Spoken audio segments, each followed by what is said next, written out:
Hey guys, it's Gus. Today we're going to be drinking Founder's 2013 batch of KBS. It's an 11.2% Imperial Stout that was aged for a year in bourbon barrels.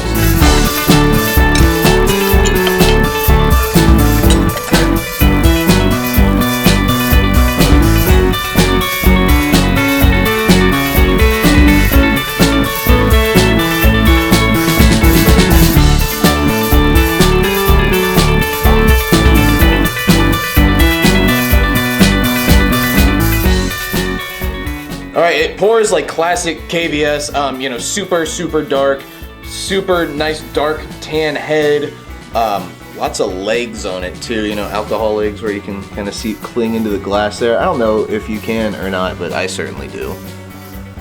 Okay, the nose, the dominant factor here is actually coffee more so than bourbon, which is kind of bizarre. We went to the release at Founders and on draft it was a bourbon bomb. But in the bottle, it's all like, it's a lot of coffee, bunches of chocolate, and that's not to say that the bourbon's not there. It is, but it's certainly not the dominant factor. It's a finer balance. So I honestly almost prefer the nose on the bottle. Cheers, guys.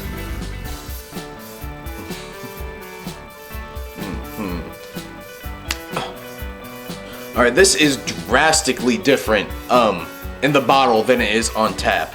This is extremely smooth. The chocolate, the coffee, nothing has a harsh edge. The bourbon isn't in your face. It's all very nicely balanced. Slight hints of toasted coconut. There's a little bit of vanilla in there.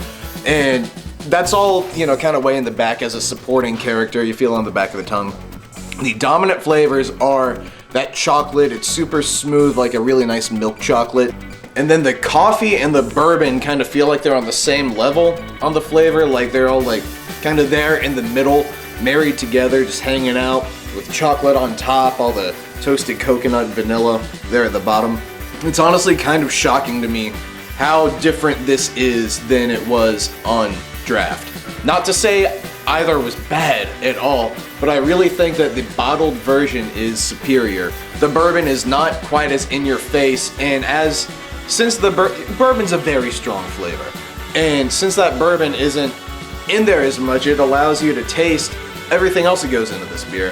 And this is, I think, a much more balanced, enjoyable drinking experience. So, in summary, KBS absolutely 100% lives up to the hype as it does every year, pretty much. But this year's, I don't know, there's just something fantastic about it that I didn't see quite so much in the 2012 version. Or at least fresh. I mean, 2012 is drinking incredibly now, but one of the fresh.